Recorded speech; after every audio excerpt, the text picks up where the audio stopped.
తాకట్లో ఉన్న మీ బంగారాన్ని విడిపించి ఆ రోజు ఆన్లైన్ రేటుకి కొంటాం. Sharma gold company.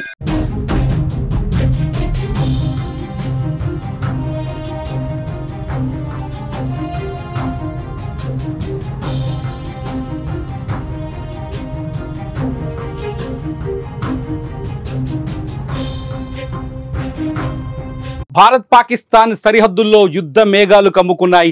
పాకిస్తాన్తో పాటు ఇటు భారత్ కూడా సరిహద్దుకు సైన్యాన్ని తరలిస్తుండడంతో అక్కడ వాతావరణం భీకర స్థితిలో ఉంది. అయితే పాకిస్తాన్ యుద్ధ సామాగ్రిని సరిహద్దుకు తరలించడమే కాదు, యుద్ధ విమానాల ద్వారా సరిహద్దులో ఉన్న ఉగ్ర శిబిరాలను ఖాళీ చేస్తున్నట్టుగా నేషనల్ మీడియా ద్వారా మనకు సమాచారం అందుతోంది. పాకిస్తాన్ భారత్ చర్యల్ని చూసి, భారత్ సైనిక విన్యాసాలను చూసి, ఇవాళ జరిగిన అరేబియా సముద్రంలో చేసిన సైనిక విన్యాసాలని, అలాగే నిన్న సెంట్రల్ సెక్టార్లో జరిగిన సైనిక విన్యాసాన్ని చూసి పాకిస్తాన్ భయపడుతున్నట్టుగా తెలుస్తుంది. ఏ క్షణమైనా బార్డర్ వెంట ఉన్న ఉగ్ర శిబిరాలపైన భారత్ సర్జికల్ స్ట్రైక్స్ లేదా వైమానిక దాడులు చేసే అవకాశం ఉందని పాకిస్తాన్ భయపడుతున్నట్టుగా తెలుస్తుంది. ఈ నేపథ్యంలోనే పాకిస్తాన్ తమ యుద్ధ విమానాలని కరాచీ నుంచి లదాఖ్, కరాచీ నుంచి యుద్ధ విమానాలను తీసుకొచ్చి, రావల్పిండి కరాచీ నుంచి యుద్ధ విమానాలను తీసుకొచ్చి బార్డర్లో ఉన్న ఉగ్రవాద నాయకుల్ని సేఫెస్ట్ ప్రాంతాలకు తరలిస్తున్నట్టుగా ఇంటెలిజెన్స్ సమాచారం ఉందంటూ నేషనల్ మీడియా కొన్ని కథనాన్ని ప్రసారం చేస్తుంది. ఆ కథనాల ప్రకారం మనకు తెలుస్తుంది. ఇప్పటికే లష్కరే తొయిబా నాయకుడు ఎవరైతే హఫీజ్ సయీద్ ఉన్నాడో, హఫీజ్ సయీద్ని నిన్న మోదీ పైన పాకిస్తాన్లో ఘాటైన వ్యాఖ్యలు, కీలకమైన విమర్శలు చేసిన తర్వాత హఫీజ్ సయీద్ ప్రాణాలకు ముప్పుందని పాకిస్తాన్ ఇంటెలిజెన్స్ హఫీజ్ సయీద్ని దాచిపెట్టినట్టుగా మన భారత ఇంటెలిజెన్స్ రిపోర్ట్స్ ఉన్నాయంటూ నేషనల్ మీడియా కొన్ని కథనాల్ని ప్రసారం చేసింది. ఈ నేపథ్యంలో హఫీజ్ సయీద్ని ఐఎస్ఐ పాకిస్తాన్లో అత్యంత సేఫెస్ట్ ప్రాంతంలో స్ట్రాంగ్ రూమ్లో, అతన్ని సురక్షిత స్ట్రాంగ్ రూమ్లో ప్రస్తుతానికి దాచిపెట్టినట్టుగా సమాచారం అందుతుంది. అంతేకాదు హఫీజ్ సయీద్తో ఎటువంటి చర్చలు కానీ ఎవరిని కలవనీయకుండా ఐఎస్ఐ తీవ్రమైన రూల్స్ అక్కడ అమలు చేస్తున్నట్టుగా సమాచారం అందుతుంది. ఇదంతా నేషనల్ మీడియాలో ప్రస్తుతానికి మనకు అందుతున్న కథనాలను బట్టి తెలుస్తుంది. ఈ నేపథ్యంలో పాకిస్తాన్ యుద్ధం వస్తే ఎలా ఎదుర్కోవాలి, ఏ స్థితిలో భారత్ని ఢీకొట్టాలనే కోణంలో కూడా ఆలోచిస్తున్నట్టుగా తెలుస్తుంది. ఉగ్రవాదుల్ని మాత్రం కాపాడుకునే ప్రయత్నం చేస్తుంది. బోర్డర్ వెంట ఉన్న ఉగ్ర శిబిరాల నుంచి అక్కడ ఉన్న ఉగ్రవాదుల్ని తరలించే ప్రయత్నం చేస్తున్నట్టు తెలుస్తుంది. తాజాగా పహల్గామ్ దాడిపైన లేటెస్ట్ అప్డేట్ ప్రకారం, కశ్మీర్ నుంచి అందుతున్న సమాచారం ప్రకారం ఉగ్రవాదులు ఒక ప్రణాళిక ప్రకారం, ముందస్తు ప్లాన్ ప్రకారం ఈ దాడికి పాల్పడినట్టుగా అర్థమవుతోంది.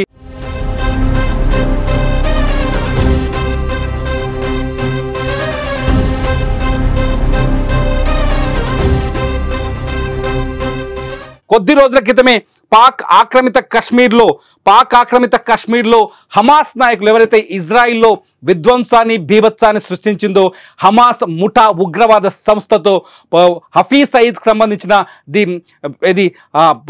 లష్కరే తోయిబాకు సంబంధించిన నాయకులతో హమాస్ నాయకులు కీలక సమావేశం నిర్వహించారు. హమాస్ గతంలో 2024 అక్టోబర్ 7న ఇజ్రాయిల్లో ఏ విధంగానైతే దాడులు చేసిందో అదే తరహాలో పహల్గామ్లో కూడా దాడులు చేయాలని వ్యూహాన్ని పన్నినట్టుగా సమాచారం అందుతోంది.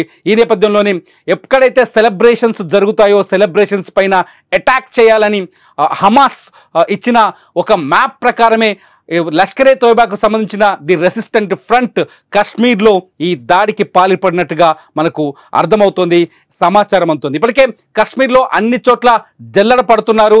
అయితే పాకిస్తాన్పై యుద్ధం చేస్తే ఎంత సమయం పడుతుంది, పాకిస్తాన్పై యుద్ధానికి ఒకవేళ భారత్ సన్నద్ధమైతే, యుద్ధానికి సిద్ధమైతే ఎంత సమయంలో యుద్ధం పూర్తవుతుంది అనే అంచనాలపైన ఆర్మీ బలాబలాన్ని, రెండు దేశాల ఆర్మీ బలాబలాన్ని, శక్తి సామర్థ్యాన్ని అంచనా వేస్తుంటే డిఫెన్స్ నిపుణులు రకరకాల అంచనాలు చెప్తున్నారు. కేవలం 5 గంటలు చాలు, 5 గంటల్లోనే పాకిస్తాన్ని నేలమట్టం చేయొచ్చని ఒక అంచనా వేస్తున్నారు. ప్రస్తుతానికి ఒకవేళ భారత్ యుద్ధం జరిగితే, భారత్ పాకిస్తాన్ మధ్య యుద్ధం జరిగితే కేవలం 5 గంటల్లోనే పాకిస్తాన్ పూర్తిగా నాశనం అయిపోతుందని, భారత్ దగ్గర అంత శక్తి సామర్థ్యం ఉందని, అంత వైమానిక బలం, అట్లాగే ఆర్మీ బలం, నేవీ నుంచి బలం ఉందని, అంత శక్తి సామర్థ్యాలతో భారత్ ఉందని ఆ డిఫెన్స్ నిపుణులు అంచనా వేస్తున్నారు. ఇదంతా చూస్తే ఒకసారి చూద్దాం, ఇంతకీ భారత సైన్యంలో ఉన్న బలం ఎంత, పాకిస్తాన్ సైన్యానికి ఉన్న బలం ఎంత అనేది ఒక్కసారి సెర్చ్ చేస్తే చూస్తే భారత సైన్యంలో దాదాపు 14.44 లక్షల మంది క్రియాశీల సైనికులు ఉన్నారు. 11.55 లక్షల మంది రిజర్వ్ దళాలు, 25.27 లక్షల మంది పారామిలిటరీ దళాలు ఉన్నాయి. సైన్యం మందుగుండు సామాగ్రిలో ఆధునిక స్వదేశీ సాంకేతిక పరిజ్ఞానం అద్భుతమైన మిశ్రమం ఉంది. భారతదేశంలో మొత్తం 4201 యుద్ధ ట్యాంకులు ఉన్నాయి. ఇందులో అర్జున్ ట్యాంక్, T-90 భీష్మ వంటి ప్రమాదకరమైన ట్యాంకులు పాకిస్తాన్పై భారతదేశాన్ని అజేయంగా మార్చే శక్తిని కలిగి ఉన్నాయి.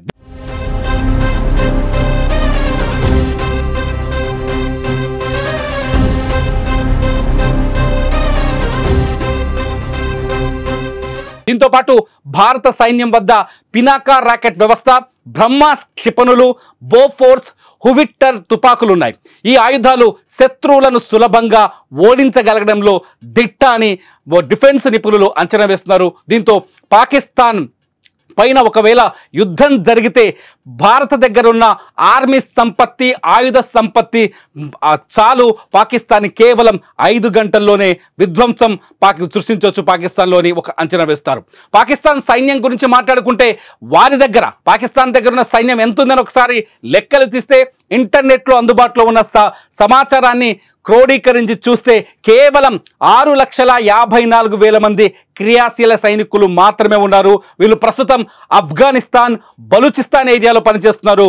ఎప్పుడైతే పహల్గాం దాడిపైన భారత్ తీవ్రమైన వ్యాఖ్యలు చేసిందో, సింధు జలాల ఒప్పందాన్ని రద్దు చేసిందో, ఆ క్షణంలోనే ఆఫ్ఘనిస్తాన్ బార్డర్ నుంచి, బలూచిస్తాన్ బార్డర్ నుంచి సైనికులని కశ్మీర్ భారత్ పాక్ సరిహద్దుల్లోకి తరలించడం మొదలుపెట్టింది పాకిస్తాన్. దాదాపు 3,742 యుద్ధ ట్యాంకులు ఉన్నాయి పాకిస్తాన్ దగ్గర. 50,523 సాయుధ వాహనాలు, 752 స్వయంచోదక ఫిరంగి యూనిట్లు ఉన్నాయి పాకిస్తాన్ దగ్గర. ఇది కాకుండా 692 రాకెట్ లాంచర్లు కూడా ఉన్నాయి. వీటితో పాటు పాకిస్తాన్ దగ్గర 2,627 ట్యాంకులు ఉన్నట్టుగా సమాచారం అందుతుంది. ఇవి మొత్తం కలిపిన మన దగ్గర, భారత్ దగ్గర ఉన్న దాంట్లో సగం కూడా కాదు. భారత్ను ఎదుర్కోవడం పాకిస్తాన్ వల్ల కాదు అనేది డిఫెన్స్ నిపుణులు వేస్తున్న అంచనా. డిఫెన్స్ నిపుణుల మాట ప్రకారం, వాళ్ళ అంచనాల ప్రకారం కేవలం భారత్ పాకిస్తాన్తో 5 గంటలు పోరాటం చేస్తే యుద్ధం ముగిసిపోతుందని చెప్తున్నారు. అయితే గగనతలంలో భారత వైమానిక దళం మొత్తం ఎంత ఉందో ఒకసారి చూద్దాం. దాదాపు 2,229 విమానాలు కలిగి ఉంది భారత్. వీటిలో 600 యుద్ధ విమానాలు ఉన్నాయి, 831 సహాయక విమానాలు ఉన్నాయి, 899 హెలికాప్టర్లు, 50+ UAVలు ఉన్నాయి.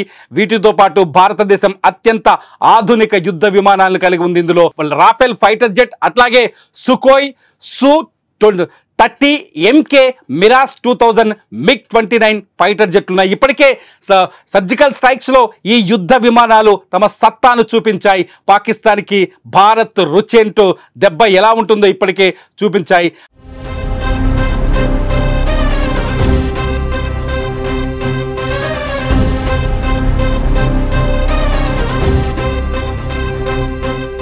పాకిస్తాన్ భూభాగంలో ఉన్న ఉగ్ర శిబిరాలపై దాడులు పాల్పడ్డాయి.